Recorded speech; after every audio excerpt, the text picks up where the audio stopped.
साथियों नमस्कार। साथियों, जैसा कि आपको पता है कि सेकंड ग्रेड भर्ती परीक्षा के फॉर्म आवेदन शुरू हो चुके हैं और कई साथी हमसे कमेंट में प्रश्न भी पूछते हैं कि क्या एडिशनल के फॉर्म भरे जा सकते हैं, क्योंकि जो आवेदन है, जो आपको पता है विज्ञप्ति है, उसमें कुछ ऐसा विशेष लिखा हुआ नहीं। तो साथियों, जो विज्ञप्ति है वो एज इट इज है, जैसे कि 2018 में थी और उससे पहले भी थी।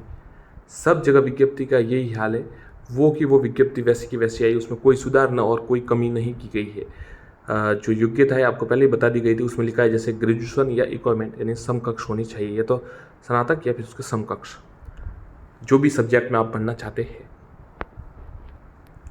तो साथियों, हम आपको बता देते हैं, देखिए कि अगर एडिशनल से आप आवेदन करना चाहते हो तो किस प्रकार से कर सकते हैं।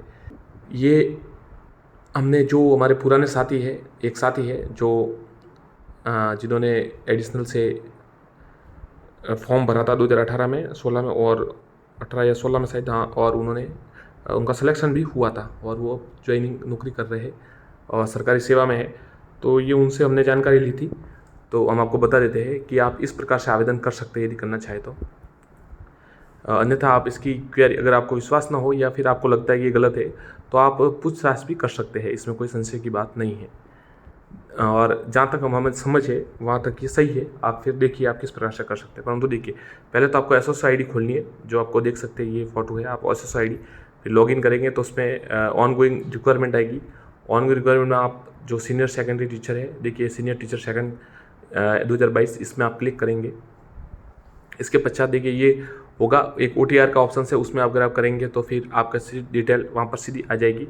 और मैन्युअली भी हो रहा है तो मैन्युअली भी कर सकते हैं। अगर शायद कोई तो कह रहा है मैन्युअली हो रहा है, कोई कह रहा है नहीं कह रहा है, परंतु आप दोनों प्रकार से कर सकते हैं। शायद मैन्युअली भी कर सकते हैं और OTR से भी कर सकते हैं, परंतु OTR आवश्यक है। इसके पश्चात आप देख सकते हैं इसमें नाम डिटेल आपकी आ जाएगी। और इसके पश्चात देखिए ये अप्लाइंग फॉर आवेदन, ये पत्राचार का पता, और ये तो आपको पता ही है, गाँव और जो एड्रेस है ये तो हम देख लें। ये खास इंपॉर्टेंट है, योग्यता वाला। तो इसमें आप साथियों जो सेकेंडरी है और उसमें अपने सब्जेक्ट भरिए, कहाँ से किया वो कीजिए। बीएड है उसमें भी वो भरिए। कई साथी ये कह रहे हैं कि बीएड में वो विषय होना आवश्यक है और बीए में सेम सब्जेक्ट, तो साथियों वो आवश्यक नहीं है, आप उसकी चिंता ना करें। आपके ग्रेजुएशन में वो सब्जेक्ट होना चाहिए। इसके अतिरिक्त आप देख सकते हैं कि आप इसमें सभी में अपनी सब्जेक्ट भर दीजिए, परसेंटेज भर दीजिए इस प्रकार। परंतु जो ग्रेजुएशन है उसमें आप देखिए, एक तो यही है कि ग्रेजुएशन में आप जो आपकी ग्रेजुएशन 3 सब्जेक्ट है वो भरें और उसके अंक प्रविष्ट करें। और इसके अतिरिक्त अगर आप क्योंकि 1800 में से होते ज़्यादातर यूनिवर्सिटीज़ में, तो इस प्रकार से आप कर सकते हैं। एडिशनल के इसमें जोड़ तो नहीं सकते आप, परंतु आप वही कर सकते हैं। तो ये तो आप कर दीजिए, परंतु नीचे देखिए एक अदर क्वालिफिकेशन का ऑप्शन है। ये जो अदर क्वालिफिकेशन का ऑप्शन है ना साथियों, इसमें जैसे RSCIT है तो RSCIT कर सकते हैं। और जिस प्रकार से हमें जानकारी मिली उस प्रकार से हम कह रहे हैं आपको। इसमें जो एक साथी थे जिन्होंने सिलेक्शन होता, उन्होंने हमें ये जानकारी दी है।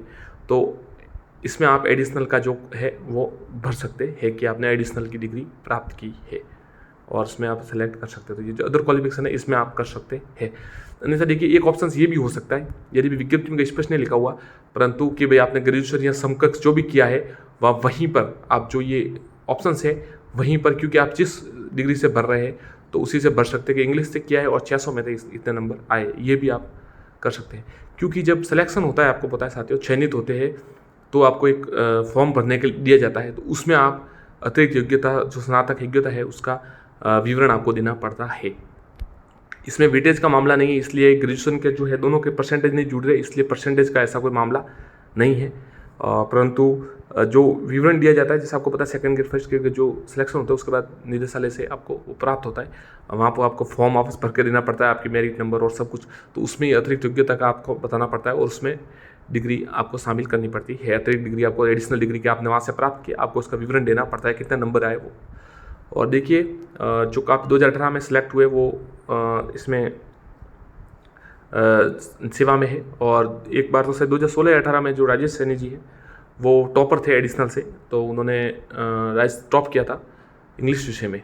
तो आपके इंग्लिश, हिंदी, उर्दू जो भी है, क्योंकि अभी तक देखिए हम आपको ऐसा भी नहीं कह सकते कि एडिशनल में फॉर्म न भरे, अगर आपको मना भी नहीं कर सकते, क्योंकि जो मामला है वो माननीय न्यायालय में है और जब तक वो न्यायालय में सब होता है, अगर आपको खिलाफ निर्णय आता है तब आप बाहर किए जाएंगे, अन्यथा आपको बाहर नहीं किया जा सकता। इसलिए आप आवेदन अगर करना चाहे तो ज़रूर कर सकते हैं।